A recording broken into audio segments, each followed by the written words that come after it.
राजेश पत्नी के मरने के बाद अपनी 12 साल की बेटी को बहन के घर छोड़ आया और बोला, मैं हर महीने पैसे भेजूंगा तो मेरी बेटी का ख्याल रखना।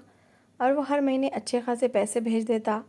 लेकिन उसकी बहन वो पैसे अपने बच्चों पर खर्च कर देती और उल्टा राजेश की बेटी से लोगों के घर के काम करवाने लगी। और जब वो पापा के पास जाने का कहती तो उसे मारने लगती और कहती, खबरदार पापा को बताया तो जान से मार दूंगी। तो वो डर जाती। एक दिन राजेश काम से जल्दी आ गया तो जैसे उसने बहन के घर का दरवाज़ा खोला तो दंग रह गया, क्योंकि सामने उसकी बेटी। सीमा, मैं शिल्पी को तुम्हारे पास छोड़ने आया हूँ। मैं काम पर चला जाता हूँ, अकेली बच्ची घर में होती है, जवान हो रही है, मुझे किसी पर भी भरोसा नहीं रहा। तुम उसका ख्याल रख लिया करोगी ना। राजेश ने बहुत मान से बहन की ओर देखा। सीमा ने पहले तो कुछ सोचा, फिर चेहरे पर झूठी मुस्कुराहट सजा ली। बोली, हाँ हाँ क्यों नहीं भैया, शिल्पी मेरी भी तो बेटी है, एक ही तो भतीजी है मेरी। अगर उसका भी ख्याल नहीं रखूंगी तो क्या करूंगी। सीमा ने बनावटी प्यार भरे स्वर में कहा तो राजेश को कुछ तसल्ली हुई। फिर शिल्पी को आवाज़ दी, शिल्पी बेटा यहाँ आओ, मेरी बात सुनो। शिल्पी जो किचन में चाय बना रही थी और पापा और बुआ की सारी बात सुन चुकी थी, धीरे धीरे चलते हुए वो सामने आ खड़ी हुई। बेटा तुम अपनी तैयारी कर लो, कपड़े और ज़रूरत की चीज़ें बैग में रख लो और अपनी बुआ के साथ चली जाओ। अब तुम वहीं रहोगी। राजेश ने नरमी मगर दुख भरे स्वर में कहा। शिल्पी की आंखों में तुरंत आंसू आ गए। वो राजेश के पैरों में बैठ गई। नहीं पापा, मुझे आपसे दूर कहीं नहीं जाना, मैं आपके साथ रहना चाहती हूँ। शिल्पी को इस तरह रोता देखकर राजेश परेशान हो गया। सीमा जल्दी से बोली, कोई बात नहीं शिल्पी, मैं तुम्हारी बुआ हूँ, माँ जैसा ही प्यार दूंगी, तुम्हारा बहुत ख्याल रखूंगी। तुम मेरे साथ चलो, अपने पापा को परेशान मत करो। शिल्पी सिसकियाँ लेते हुए बोली, आप बहुत अच्छी हैं बुआ, मेरा बहुत ख्याल रखेंगी, ये मुझे पता है, मगर मैं पापा के बिना नहीं रह सकती। मैंने कभी पापा से दूर नहीं रही। राजेश ने कहा, बेटियाँ, ज़िंदगी में बहुत से समय ऐसे आते हैं जब हमें अपनों के बिना ही रहना पड़ता है। कल को तुम्हारी शादी होगी, तब भी तो तुम पापा को छोड़कर जाओगी ना। मैं जानता हूँ तुम मुझसे बहुत प्यार करती हो, लेकिन मुझे काम पर जाना होता है, तुम अकेली घर में नहीं रह सकती। बस कुछ दिनों की बात है, फिर तुम्हें आदत हो जाएगी। शिल्पी चुपचाप सर झुकाए बैठी रही। आंखों से आंसू बह रहे थे। उसने धीरे से सर हिलाया और खामोशी से कमरे की ओर चली गई। सीमा और राजेश चाय पीते हुए बातें करने लगे। राजेश बार बार सीमा से कह रहा था कि शिल्पी का बहुत ख्याल रखना, उसे किसी प्रकार की तकलीफ ना हो, उसकी हर ज़रूरत पूरी करना। मैं हर महीने शिल्पी के खर्चे के पैसे भेज दिया करूँगा। सीमा हाँ में हाँ मिलाती जा रही थी और बार बार कह रही थी, भैया तुम निश्चिंत रहो, मैं शिल्पी को अपनी बेटी समझकर रखूँगी। कुछ देर बाद शिल्पी ने चुपचाप अपना थोड़ा सा सामान बैग में रखा और बुआ के साथ जाने के लिए तैयार हो गई।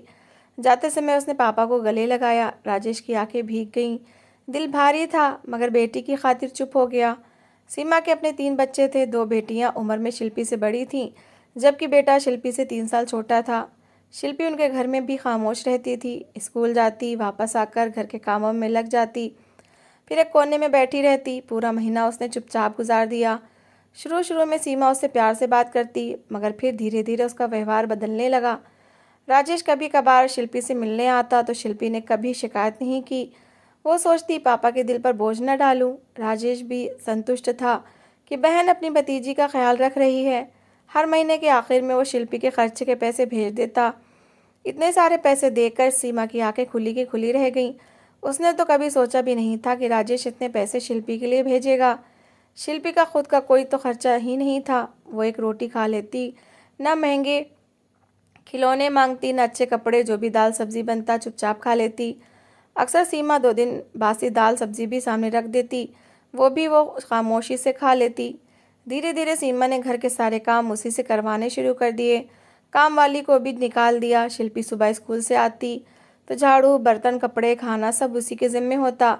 शिल्पी को अपने पास लाने के बाद सीमा की जो शंकाएं थीं कि उस पर आर्थिक बोझ पड़ जाएगा या उसका ख्याल रखना पड़ेगा, सब गलत साबित हुए थे। शिल्पी तो बहुत गुणवान थी, जो घर के कामों में भी मदद कर रही थी। उसके कामवाली को दिए जाने वाले रुपए भी बच गए थे। साथ ही शिल्पी का अच्छा खासा खर्चा भी आ रहा था, जिससे पूरे घर का राशन पानी आ जाता था। वो सरकारी स्कूल में पढ़ती थी और स्कूल के भी ज़्यादा खर्चे नहीं थे। बुआ की तो 5 उंगलियां घी में और सर कढ़ाई में चला गया था। उसने सोचा भी नहीं था कि शिल्पी के आने से इतना ज़्यादा फायदा हो जाएगा। एक दिन शिल्पी घर के कुछ काम निपटाने के बाद अपने कमरे में बैठी पढ़ रही थी। ये कमरा वो अपनी दोनों कजिन्स के साथ शेयर करती थी। कजिन्स उसे ज़्यादा मुंह नहीं लगाती थी, वो भी उनके साथ कम ही घुलती मिलती थी। तभी बुआ उसके सर पर आकर खड़ी हुई, कहने लगी, उठो महारानी, घर के काम क्या तुम्हारा बाप आकर करेगा? यहाँ इतना काम पड़ा है, तुम यहाँ किताबें खोलकर बैठ गई हो। मेरी बात सुनो, पढ़ाई पर कम ध्यान दो और घर के काम ज़्यादा सीखो। कल को लोग क्या कहेंगे कि बुआ ने भतीजी को कुछ सिखाया ही नहीं। अपनी बेटियों को घर के सारे काम सिखाए और भतीजी को कुछ नहीं सिखाया। तुम तो अपने ससुराल में मेरी नाक कटवा दोगी। उठो चलो सब्जी रोटी बनाओ, मैं तुम्हें सिखाती हूँ। बुआ शिल्पी को हाथ से पकड़कर घसीटते हुए किचन में ले गई और उससे ज़बरदस्ती सब्जी रोटी बनवाई। रोटी बनाने में शिल्पी का हाथ भी जल गया था, मगर बुआ ने परवाह नहीं की। कहने लगी, घरदारी सीखने सिखाने में ये सब तो होता ही रहता है।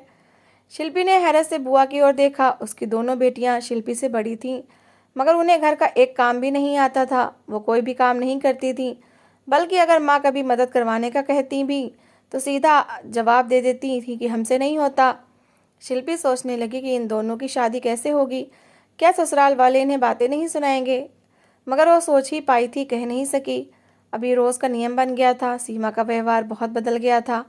वो शिल्पी को अक्सर मारने भी लग गई थी, घर के काम भी करवाती थी, और अब एक दो घरों में भी उसने काम की बात कर ली थी जहाँ शिल्पी को भेजने लगी थी। शिल्पी के आने से सीमा के तो फ़ायदे ही फ़ायदे हो गए थे। एक तो शिल्पी के खर्चे के पैसे आ जाते थे, दूसरा शिल्पी घर के सारे काम करती थी, तीसरा वो दूसरों के घरों में भी काम करने लगी थी, जिससे और भी पैसे आ जाते थे। सीमा अपने भाई राजेश को खूब दुआएं देती थी, जिसने उसके लिए इतनी अच्छी नौकरानी उसके घर भेज दी थी। शिल्पी को सख्ती से मना किया था कि अगर अपने पापा को कुछ भी बताया तो मैं तुम्हें झूठा साबित कर दूंगी। मैं राजेश से कहूंगी कि तुम्हारी चाल डाल ठीक नहीं है, फिर वो खुद ही तुमसे निपट लेगा और बदनामी अलग होगी। इसलिए अच्छा यही है कि चुपचाप मेरी बात मानो। बुआ ने शिल्पी को इस तरह डराया धमकाया था कि वो डर गई थी। वो कभी भी अपने पापा को कुछ नहीं बताती थी। वो दिन प्रतिदिन कमज़ोर होती जा रही थी, सूख कर ढांचा बन चुकी थी, मगर फिर भी अपने पापा को कुछ नहीं बताया था। जहाँ शिल्पी काम पर जाती थी वहाँ की मालकिन बहुत कठोर स्वभाव की थी। उसने भी कई बार शिल्पी पर हाथ उठाया था। एक दिन शिल्पी घर आई तो बुरी तरह से रो रही थी। सुबह से बुखार था। उसने सीमा को बताया भी था कि मुझे तेज़ बुखार है बुआ, मैं आज काम पर नहीं जा सकती। मगर सीमा ने उसे दो थप्पड़ मारे और कहा, सब काम चोरी के बहाने हैं, तुम बहुत आलसी हो। तुम्हें यह सहन नहीं होता कि मेरे हाथ में चार पैसे आ रहे हैं। ये भी तो देखो कि मेरे घर का खर्चा आसान हो गया है। मेरे बच्चे पहले हर चीज़ को तरसते थे, अब उन्हें हर चीज़ समय पर मिलने लगी है। तुमसे अपनी बुआ का सुकून सहन नहीं होता। बहुत कामचोर माँ की बेटी हो। बुआ के मुंह से अपनी माँ का ताना सुनकर शिल्पी चुपचाप उठी। उसने रोते हुए तैयारी की और काम पर चली गई। पढ़ाई तो उसकी कब की छूट चुकी थी। वो समय पर स्कूल नहीं जा पाती थी तो डांट पड़ती थी। स्कूल का काम याद नहीं रहता था, होमवर्क भी पूरा नहीं होता था। आखिर तंग आकर उसने खुद ही बुआ से कह दिया कि वो पढ़ना ही नहीं चाहती। अंधा क्या चाहे दो आंखें। बुआ ने भी खुशी खुशी उससे कह दिया था कि ठीक है, अगर तुमसे नहीं पढ़ा जाता तो तुम घर बैठ जाओ। मगर ये बात उसने राजेश से छुपाई थी और शिल्पी को भी मना कर दिया था कि वो ये बात राजेश को ना बताए। वो नहीं चाहती थी कि राजेश शिल्पी से सवाल करे कि आखिर वो स्कूल क्यों नहीं जाना चाहती और कहीं उसका राज ना खुल जाए। शिल्पी तो सोने का अंडा देने वाली मुर्गी थी और इस मुर्गी को वो किसी हाल में अपने हाथ से जाने नहीं देना चाहती थी। शिल्पी काम पर जाने के लिए उठी और घर की सफाई और पोछा लगाने के बाद बर्तन धोना शुरू कर दिया। तभी एक गिलास हाथ से छूटकर ज़मीन पर गिरा और टूट गया। छन की आवाज़ पूरे हॉल में गूंज उठी। मालकिन, जो पहले ही बहुत गुस्से वाली थी, तुरंत किचन में आई। जब देखा कि उसके कीमती सेट का एक गिलास टूट चुका है तो वो गुस्से में आ गई। उसने शिल्पी पर चिल्लाकर उसे बुरी तरह से मारा पीटा। 12 साल की शिल्पी इतनी मार सहन नहीं कर पाई और चकरा कर गिर गई। मालकिन घबरा गई और अपने नौकर के साथ शिल्पी को घर भेज दिया। सीमा ने जब शिल्पी को हाथ लगाकर देखा तो वो बुखार में तप रही थी। एक पल के लिए उसे अपने व्यवहार पर अफसोस हुआ, मगर फिर पैसों के लालच ने उसके दिल दिमाग पर कब्जा कर लिया। वो एक बार फिर अपनी आंखें बंद कर गई और भतीजी की ओर से लापरवाह हो गई। शिल्पी ने बेबसी से अपनी माँ को याद किया और रोने लगी। मम्मी, आप कहाँ चली गई हैं? मुझे अकेला दुनिया में छोड़कर आप वापस आ जाए ना। शिल्पी अपने माँ बाप के साथ बहुत खुश थी। वो उनकी इकलौती बेटी थी। उसकी हर इच्छा पूरी की जाती थी और सारे लाड उठाए जाते थे। मगर ना जाने उनकी खुशियों को किसकी नज़र लग गई कि शिल्पी की माँ को एक जानलेवा बीमारी ने आ घेरा। वो देखते ही देखते बिस्तर पर पड़ी और कुछ ही दिनों में उसका देहांत हो गया। राजेश के लिए बहुत बड़ा सदमा था और शिल्पी के लिए तो जैसे सारी दुनिया ही ख़त्म हो गई थी। उसने तो कभी माँ के अलावा किसी को दोस्त भी नहीं बनाया था। उसके माँ बाप ही उसकी पूरी दुनिया थे। वो स्कूल जाती, वापस आती और सारा समय अपने माँ बाप के साथ गुजारती थी। अब राजेश काम पर चला जाता था और शिल्पी सारा दिन अकेली रहती थी। एक दो बार मोहल्ले के बदमाश लड़कों ने घर में घुसने की कोशिश की, मगर शिल्पी ने बहादुरी से अपने आप को बचा लिया और दरवाज़ा नहीं खोला। जब राजेश को बताया तो वो बहुत परेशान हो गया। शिल्पी सिर्फ 12 साल की थी, वो अपनी सुरक्षा नहीं कर सकती थी। अगर वो बदमाश एक बार घर में घुसने की कोशिश कर सकते थे तो दोबारा भी कर सकते थे। यही सोचकर राजेश ने शिल्पी को अपनी बहन के पास छोड़ने का फैसला किया। उसने सोचा कि सीमा मेरी बहन है, वो मेरी बेटी का ख्याल रखेगी। बाकी मैं अपनी बेटी को किसी पर बोझ नहीं बनने दूंगा, बल्कि हर महीने नियमित रूप से उसका खर्च भेजता रहूंगा।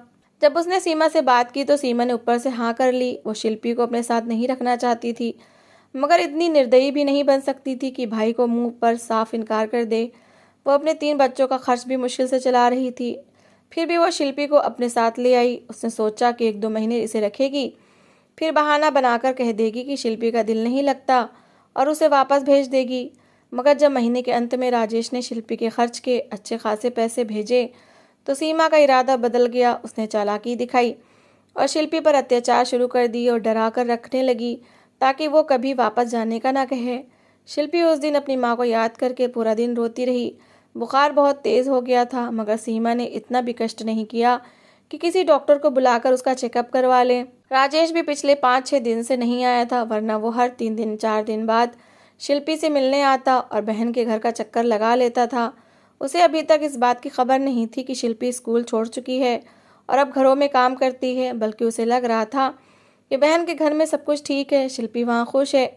वो शिल्पी से अक्सर पूछता रहता था कि बुआ का व्यवहार कैसा है, क्या वह तुम्हारा ख्याल रखती है। तब शिल्पी हंसते हुए कह देती थी, जी पापा, बुआ मेरा बहुत ख्याल रखती हैं, मुझे तो अब मम्मी की याद भी नहीं आती। राजेश शाम के समय घर लौटा तो बहुत थका हुआ था।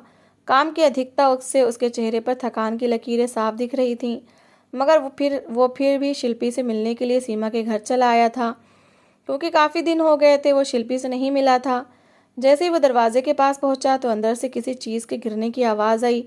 उसका दिल ज़ोर से धड़का। जल्दी से दरवाज़ा खोला तो सामने का दृश्य देखकर उसके पैर ज़मीन पर धंस गए।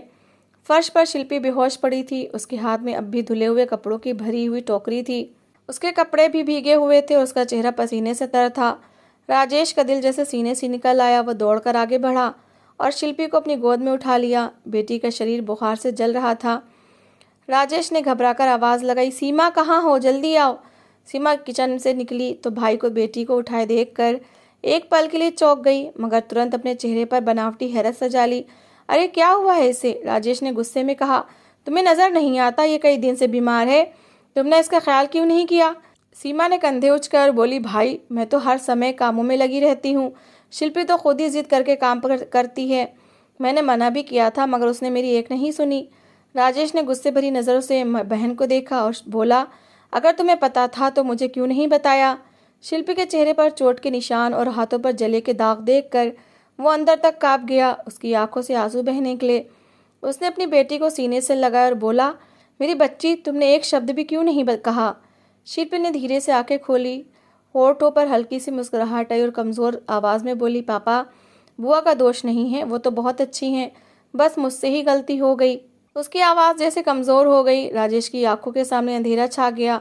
वो तुरंत शिल्पी को उठाकर गाड़ी की ओर दौड़ा। रास्ते में उसके दिल से प्रार्थना निकलती रही कि भगवान मेरी बच्ची को बचा ले। उसने शिल्पी को अस्पताल पहुंचाया। कई घंटे इलाज जारी रहा। आखिरकार शिल्पी की हालत कुछ ठीक हुई। डॉक्टर ने बताया कि बुखार और कमज़ोरी के कारण ये गिर गई थी। अगर थोड़ी भी देर हो जाती तो जान को खतरा हो सकता था। राजेश ने चैन की सांस ली, मगर दिल में एक तूफान मचा था। अगले दिन वो सीमा के घर पहुंचा। चेहरा गुस्से से लाल था। जैसे ही सीमा सामने आई, राजेश बोला, तुमने बहन के रिश्ते को धब्बा लगा दिया। मैंने तुम पर विश्वास किया, तुम्हें अपनी बेटी की जिम्मेदारी सौंपी, मगर तुमने मेरे विश्वास को तोड़ डाला। तुमने शिल्पी को बेटी नहीं समझा, उसे नौकरानी बना दिया। सीमा ने कुछ कहने की कोशिश की, मगर राजेश ने हाथ उठाकर उसे रोक दिया और बोला, बस खामोश रहो। तुम्हारे झूठ सुनने की हिम्मत नहीं है मुझ में। आज के बाद मेरा तुमसे कोई रिश्ता नहीं। शिल्पी क्या आज के बाद तुम्हारे घर में कभी कदम नहीं रखेगी। वो ये कहकर वापस पलट गया। कुछ दिन बाद जब शिल्पी की तबीयत पूरी तरह संभल गई तो राजेश ने फैसला किया कि वो अब उसे कभी अकेला नहीं छोड़ेगा। मगर घर में एक माँ की कमी थी। शिल्पी अभी भी माँ की याद में अक्सर रो पड़ती थी। राजेश अपनी बेटी के चेहरे की उदासी देखकर तड़प जाता तभी एक दिन मोहल्ले की लता चाची ने उसके लिए एक संध्या का रिश्ता बताया। संध्या विधवा थी, गरीब थी, मगर बहुत अच्छी और संस्कारी थी। उसका एक छोटा सा बेटा भी था। राजेश ने सोचा कि शायद ये औरत शिल्पी के लिए माँ बन सके। कुछ सोच विचार के बाद उसने हाँ कर दी। विवाह सादगी से हो गया। संध्या ने घर में कदम रखते ही शिल्पी को गले से लगा लिया। उसकी आंखों में माँ जैसी ममता थी। शिल्पी को पहले तो कुछ झिझक लगी, मगर संध्या के नरम व्यवहार ने उसका दिल जीत लिया। दिन गुजरते गए, घर में खुशी वापस आ गई। शिल्पी फिर से हंसने खेलने लगी। नई माँ उसे अपनी बेटी से बढ़कर चाहती थी। वो शिल्पी को पढ़ाई पर ध्यान देने को कहती, खुद उसके साथ बैठकर उसको पढ़ाती। शिल्पी के चेहरे पर दोबारा जिंदगी की रोशनी झलकने लगी। राजेश अक्सर उन्हें देखता तो दिल से धन्यवाद करता कि भगवान ने उसकी ज़िंदगी में फिर से खुशी लौटा दी। अब वो रोज़ समय पर काम पर जाता और शाम को खुशी खुशी घर लौटता। शिल्पी दौड़कर दरवाज़ा खोलती और कहती, पापा आज जल्दी आ गए। राजेश हंसते हुए जवाब देता, हाँ मेरी बेटी, तुम्हारा चेहरा देखने को दिल कर रहा था। घर के कोने कोने में प्यार की खुशबू फैल गई। एक दिन शिल्पी अपनी नई माँ के पास बैठी थी। उसने धीरे से कहा कि मम्मी, अगर आप ना होती तो शायद मैं कभी खुश न रह पाती। संध्या ने उसका सर अपनी गोद में रखा और बोली, नहीं बेटी, मैं तो किस्मत से तुम्हारे हिस्से में आई हूँ। भगवान ने चाहा तो हम हमेशा एक दूसरे का सहारा बनेंगे। शिल्पी के होठों पर मुस्कुराहट आ गई। उस पल उसे महसूस हुआ कि माँ बाप का प्यार कभी ख़त्म नहीं होता, बस चेहरे बदल जाते हैं। राजेश ने शिल्पी को देखते हुए दिल ही दिल में कहा, अब मेरी बेटी किसी की दया पर नहीं है। अब उसके पास माँ भी है, घर भी है और खुशी भी। जिंदगी ने जितने घाव दिए थे वो अब धीरे धीरे भरने लगे थे। शिल्पी के चेहरे पर चमक थी और आंखों में फिर से सपने जगमगा रहे थे। राजेश के दिल से निकला, भगवान तूने देर से ही सही मगर न्याय कर दिया। तो दोस्तों, इस कहानी को लेकर आपकी क्या राय है, कमेंट बॉक्स में ज़रूर बताएं। और अगर आपको हमारी आज की कहानी अच्छी लगी हो तो प्लीज़ इसे लाइक ज़रूर करें। अगर आपने अभी तक हमारे चैनल को सब्सक्राइब नहीं किया तो ज़रूर कर लीजिए। तो मिलते हैं ऐसी एक और मोटिवेशनल कहानी के साथ। Thanks for watching.